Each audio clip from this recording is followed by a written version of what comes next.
네, 안녕하세요. 로열로더 투자전략가 로로쌤입니다. 자, 2019년 5월 23일 목요일 퇴근길 쇼왕 시작하도록 하겠습니다. 자, 제목에 화웨이 대위기다, 진짜 끝났다 이렇게 말씀을 드렸는데 미국 업체들에 이어서 이제 영국 업체 그리고 일본 업체까지도 화웨이랑 거래를 중단한다 이런 소식이 들려오고 있죠. 이러면 진짜 답이 없어지는 거예요. 이러다가 대만의 TSMC도 생산 안 한다 이렇게 나오면은 요것도 미국에서 제재한 거에 TSMC도 같이 들어가느냐 마느냐 영향을 미치느냐 마느냐 요 얘기가 있단 말이에요. 그러면은 그거까지 되면 아예 생산 자체도 안 되고 이건 아예 끝났다라고 볼 수도 있는 미국에서 지금 여론이 그렇게 나오고 있습니다.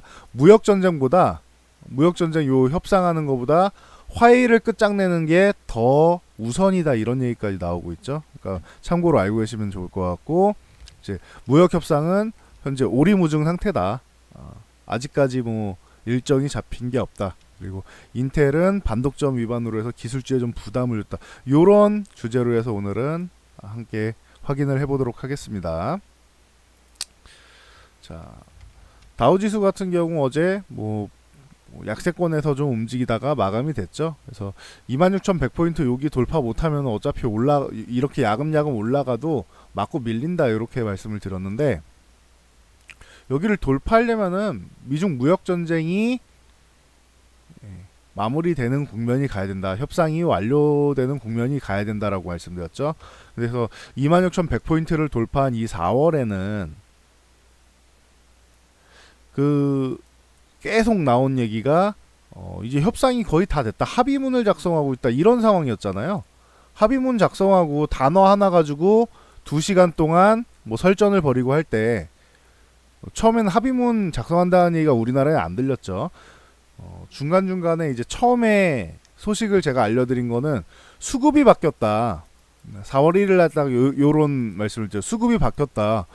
얘네가 무슨 처음에는 합의문 작성하는 것처럼 수급을 보이고 있네요 라고 제가 말씀을 드렸죠. 마치 합의문을 작성하듯이 마치 합의됐다는 듯이 수급이 나왔다.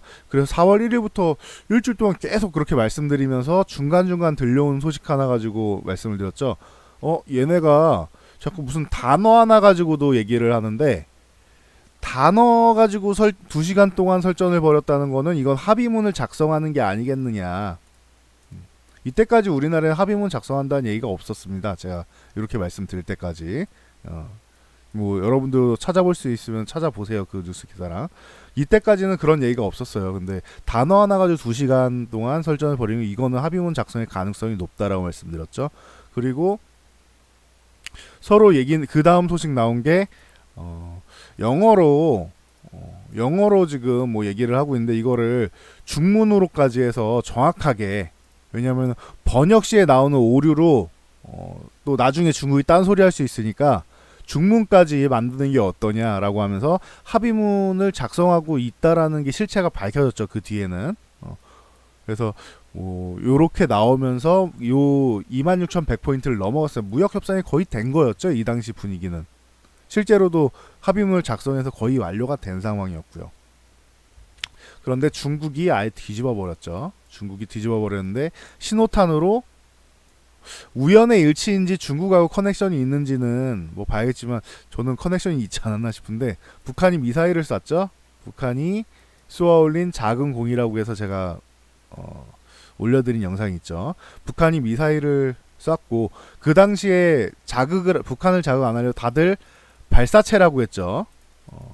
발사체라고 했고 두 번째 쏘고 나서는 이제 미사일이지 무슨 발사체냐 이런 얘기가 많이 나왔죠. 그래서 ICBM을 대륙간 탄도 발사체라고 할 거냐 이런 비아냥까지 들었었는데 신호가 요거였던 것 같아요. 북한이 미사일 쏘는 것 자체. 이때 미국이 화가 많이 나죠. 중국 저거 뭐 하는 거지? 얘기하면서 북한 정도는 컨트롤 해야지. 지금 미국하고 중국하고 대화를 하는데 감히 북한이 미사일을 쏴? 요런 뉘앙스가 있었는데 결론적으로 보니까 큰 그림은 중국이 아예 합의문을 뒤집어 엎었죠. 지적재산권이라 이런 거 우리는 인정 못하겠다. 이거에 대한 배경은 1분기 경제지표가 잘 나와서 GDP가 잘 나와서 경제성장률 괜찮네.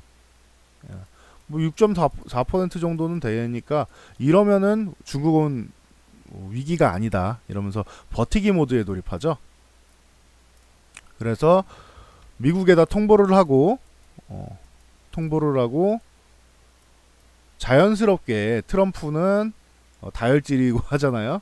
그러니까 다행히 참모진이 트위터 못하게 잘 말렸는데 트럼프는 관세 인상을 하죠.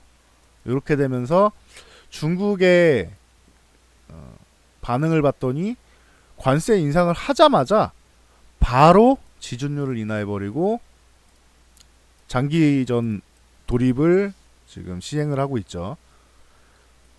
이러면은 나오는 게 이제 중국은 이미 준비한 상황이다라고 말씀을 드렸고, 이렇게 되면 나오는 게 중국이나 미국이나 승자가 없어요. 둘 다 패자예요. 어차피 이런 식으로 나가면은. 왜냐면 경제가 양쪽 다 안 좋아지기 때문에. 그리고 본인들 경제만 안 좋아져요. 글로벌 경제가 전체가 다 안 좋아지죠. 그런데 이것까지만 해도 얘네 싸움, 얘네 밥그릇 싸움이다라고 얘기할 수가 없는 게, 우리나라는 수출 국가고 과거 무역 의존도 1위 미국, 현재 무역 의존도 1위 중국, 현재도 1, 2위. 이 국가들이 저렇게 싸우고 있으니까 우리는 수출 국가인데 얘네가 이러면은 우리는 당연히 피해를 본단 말이에요. 거기에 또 MSCI에서 또 중국에 힘 실어주면서 저쪽으로 이제 자금 또 넘어가게 만들고, 뭐 여러 가지 측면에서 우리나라 비중 좀 축소되고 신흥국 쪽에서 자금 좀 이탈되고, 왜냐면 우려감이 있으니까 안전자산 쪽으로 가야 될 거 아니에요. 그러니까 우리나라에서 자금이 일부가 이탈되고, 그리고 기관은 이때다 싶어서 그냥 주식 패대기 치고 있고, 이런 상황이 나오니까 지금 여러분들이 어렵게 흘러가는 거죠. 그래서 뭐 스토리를 쭉 한번 읊어드렸는데, 이 상황에서 이제 화웨이는 이제 돌파구가 없어 보여요. 화웨이 같은 경우는 자체적으로 자회사를 통해서 우리는 생산할 수 있다. 뭐 너네가 칩셋을 공급 안 해줘도 인텔, 뭐 퀄컴 칩셋 공급 안 해도 된다. 우리는 미리 준비했다. GTE 사건 때 우리는 교훈을 얻었다. GTE 같은 경우는 화웨이보다 먼저 공격을 받은 다음에 이미 굴복을 해가지고 미국에서 어느 정도 이제 뭐 간섭도 하고 있잖아요. 이미 뭐 기업이 무너졌으니까. 근데 화웨이도 이렇게 될 가능성이 높죠, 지금 상황이면은. 그래서 지금 그 미증시 같은 경우, 다우 같은 경우는 서로 이런 미중 무역 협상에 대해서 좋은 소식이 나오지 않으면 여기를 돌파할 이유가 별로 없는 것 같아요. 그러면서 FOMC 의사록이 오후에 발표가 됐는데, 여기서도 그나마 이제 사람들이 기대하는 건 그러면 미국도 금리를 인하하고 이러면은 현재 우리나라 환율도 저렇게 막 올라가고 있는데 강달러가 계속 유지가 되고 있잖아요. 그러면은 강달러 기조를 조금 누르고 좀 해야 되는 거 아니냐. 요런 의견도 많이 나오고 있는데, 이거에 대해서는 아직까지는 FOMC에서 반응이 없습니다. 그러니까 이것도 호재가 작용하지 않죠. 그러면은 시장에서 호재로 받아들일 게 없는 거예요, 지금. 거기다가 퀄컴이, 요거는 나스닥 가서 보시면 되는데, 다우는 올라와도 밀릴 것이다. 나스닥 같은 경우는 기술주들, 그러니까 화웨이 쪽에 원래 어플라이드 머티리얼즈가 먼저 장비 공급이나 이런 거 안 한다고 하고, 이제 구글, 인텔, 뭐 자이언틱스, 뭐 등등등, 브로드컴, 뭐 퀄컴 뭐 해서 다 이제 뭐 납품 안 한다고 하죠. 화웨이랑 거래 안 한다고 하죠. 그러니까 나스닥 쪽이 조금 더 이제 최근에 밀렸는데, 뭐 그동안 워낙 짱짱했으니까 밀린 거죠, 어떻게 보면은. 그래서 이거 잘못하면은 요런 식으로 N자형으로 밀려서 7,500포인트도 살짝 이탈할 수도 있지 않겠냐, 제가 이렇게 말씀드렸는데, 그 와중에도 나스닥 강해요. 이렇게 반등도 잘 나오고. 그런 과정에서 퀄컴이 지금 뭐 반독점, 뭐 독과점 쪽으로 해가지고 뭐 문제가 됐죠, 지금. 그래서 그러다 보니까 기술주를 좀 끌고 내려왔어요. 최근에 이러다 보니까 제가 반도체주 매매하시는 분들은 요거 잘 보시라고 했죠. 필라델피아 반도체 지수라고. 반도체 대표 종목들 모아가지고 지수를 만든 건데 이게 고점 찍고 이렇게 내려오는 거는 뭐 그럴 수 있어요. 지금 시장 자체가 워낙 뭐 험난한데 최근에는 이렇게 화웨이 사태가 나오면서 이거 미국 기술주들한테 사실 저건 화웨이한테만 안 좋은 게 아니고 화웨이 납품을 안 하면 미국에 있는 기술주들도 당연히 성장에 좀 문제가 생길 수가 있죠. 그래서 좀 밀려 있다. 그래서 우리나라도 지금 잘 보시면은 코스닥 쪽이나 오늘 코스닥이 좀 밀려 있는데 코스닥이나 이런 기술주들이 약세를 보인다. 요런 배경입니다. 그래서 참고로 여러분들이 알고 계시면 좋을 것 같아요. 그래서 반도체 쪽이 반도체 기술주나 이런 것들이 좀 많이 밀려 있는데 저는 요런 게 하반기를 보면은 요런 게 기회가 될 수 있다라고 꾸준히 언급드리고 있습니다. 여러분도 참고하시면 될 것 같아요. 그래서 뭐 미증시 중심으로 해서 시장을 알아봤고 중요한 거는 국내 증시겠죠.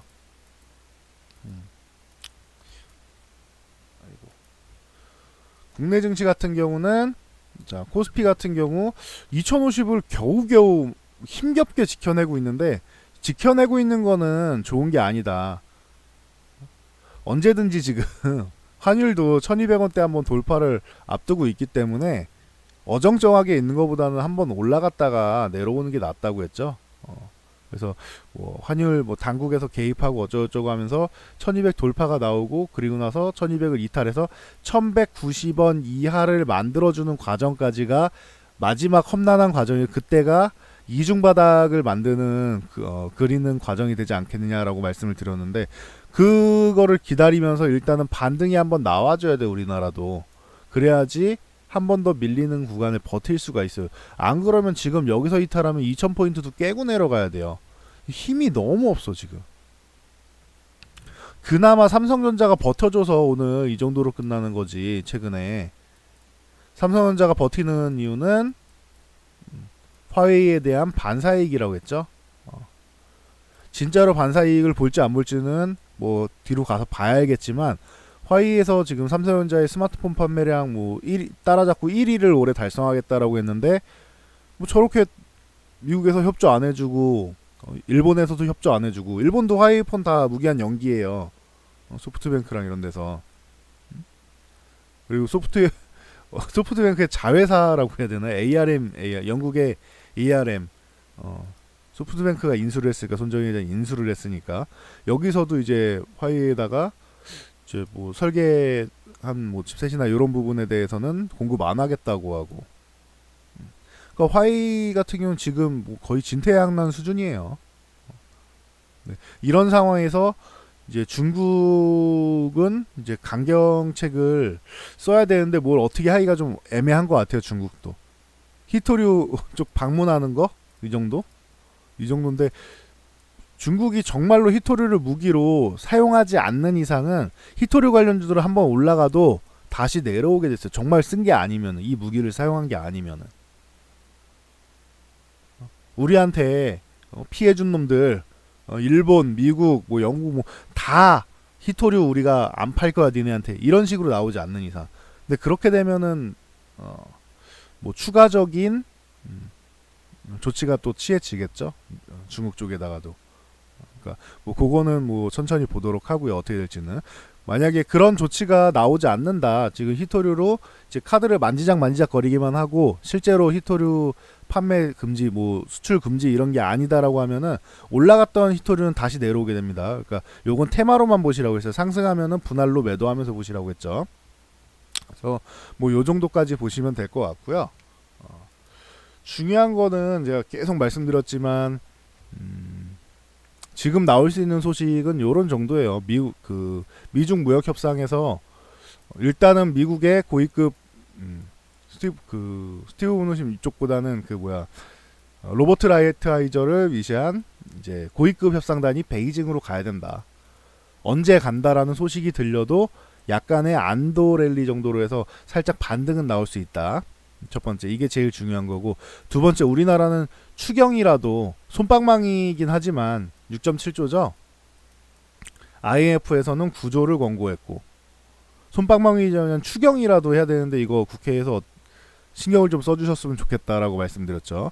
그리고 나서 그나마 볼 수 있는 게 FOMC인데 FOMC에서 금리 인하에 대해서 뭐 하반기에 뭐 가능성 이런 거를 언급을 해야 되는데 트럼프는 압박을 하고 있는데 아직까지 FOMC에서 반응을 보이지 않고 있다. 그러니까 아직 뭐 크게 호재가 별로 없는 거죠. 자체적으로 할 수 있는 게 없어요. 우리나라는 추경 정도인데 이것도 손방망이.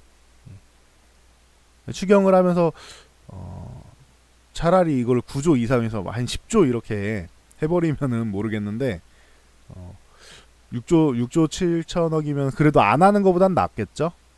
그래서 반응을 얼마나 해줄지는 모르겠어요 시장에서. 근데 안 하는 것보단 나은 정도, 최소한의 반등 정도는 나오지 않겠냐, 아니면 관련된 섹터들이 반등 정도 나오지 않겠느냐, 뭐 요 정도는 보고 있습니다. 그게 그래도 주가에 부담을 주지는 않겠죠, 관련 섹터들이 반등이 나오는데. 그래서 요 정도가 지금 뭐 반등의 실마리 정도로 볼 수 있을 것 같아요, 여러분들. 그래서 여러분들도 이 정도 소식을 기다리면서 우리가 할 수 있는 거는 추경 정도 기다리고, 국회의원들이 지금 당파 싸움 하느라고 지금 경제가 얼만큼 심각한지를 관심이 없는 것 같아요. 그래서 국회의원분들이 이 추경에 대해서 좀 관심을 갖고, 차라리 저는 계속 말씀드리지만 당파 싸움 하는 거는 과거부터 계속 해왔던 거니까 이거 갖고 뭐라고 안 한다니까요. 일본처럼 국가의 이익이 되는 부분에서는 잠깐이라도 단합을 하란 말이죠. 그러면은 추경이 통과가 안 되는 이유가 지금처럼 아예 관심도 없는 게 아니고, 이분들 관심 없잖아 지금. 관심 없는 게 아니고, 야 6.7조면은 IMF 공고사항에도 못 미치고 이걸로 우리나라 경제 못 살린다. 10조 해라. 뭐 이런 식으로 차라리 싸웠으면 좋겠어요. 국회의원분들이 싸우는 거 좋으니까 당파 싸움 나중에 조금 지연시켜서 조금 지나서 하고, 지금 중요한 구간이니까 차라리 이런 거 가지고 싸웠으면 좋겠어요 지금 구간에서.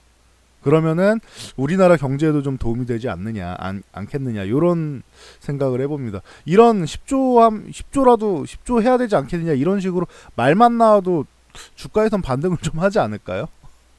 라고 생각을 합니다. 그래서 요건 희망사항인 것 같고요.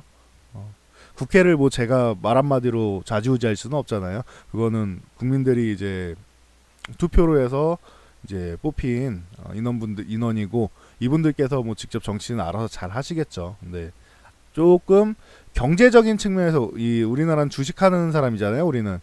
그러면 경제적인 측면에서는 조금 아쉬운 부분이 있어서 이렇게 말씀을 드리는 겁니다. 그래서 뭐 참고 정도만 하시면 될 것 같습니다. 우리나라의 반등을 볼 수 있는 쪽은 요 정도다 보시면 될 것 같고, 아까 말씀드렸듯이 코스닥이 지금 안 좋아요. 연일 이렇게 음봉 그리는 게 추가 하락이 나오려는 모양을 만들고 있다라고 제가 말씀을 드리잖아요. 오늘 같은 경우도 음봉 뭐 길게 만들고 이러는데 양봉이 거의 찾을 수가 없죠. 최근에 보면은 음봉은 길고 양봉은 짧고, 다행히 여기서 반등이 한번 나왔는데 요거 빼면은 뭐 제대로 된 양봉이라고 볼 수 있는 게 없어요. 그러니까 뭔가 하나라도 호재거리를 찾아야 돼요, 우리나라는. 호재거리를 찾아서 최소한의 반등이라도 좀 만들어야지, 안 그러면은 좀 더 피곤해질 수 있는 그런 시장이다 정도로 인식하고 가시면 될 것 같아요. 그리고 수급 같은 경우 제가 매일 읽어드리는데, 수급이라도 먼저 돌아서야 되는, 수급이 돌아설 이유가 없잖아요 지금. 외국인들 뭐 810억 이건 매수한 것도 아니라고 했죠, 이 정도면은. 코스피 주식 관망, 코스닥은 매도. 외국인들이 코스닥 연일 매도하고 있죠. 뭐 추경이라도 나와야 되는데 저러고 당파 싸움하고 앉아있으니 뭐 좋을 게 있나. 거기다 반도체나 이런 관련주들 쪽 같은 경우에는 다 안 좋은 상황으로 지금 얘기가 나오고 있고, 그러니까 좋을 리가 있나 코스닥이. 코스닥 선물 같은 경우도 관망, 수급 별 차이가 없잖아요. 옵션도 이 정도면 관망이에요. 그러면은 코스피 시장 관련된 파생 상품이랑은 다 관망이고, 코스닥만 외국인들이 매도했다. 뭐 이 정도가 되겠죠.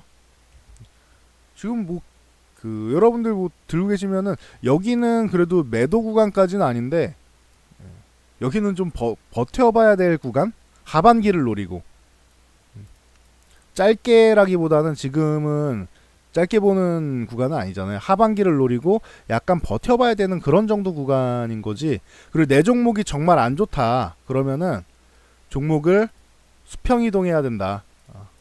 제가 강의 올려드린 거 있죠. 강의 올려드린 걸 보세요. 수평 이동하는 방법이랑 다 올려드렸습니다.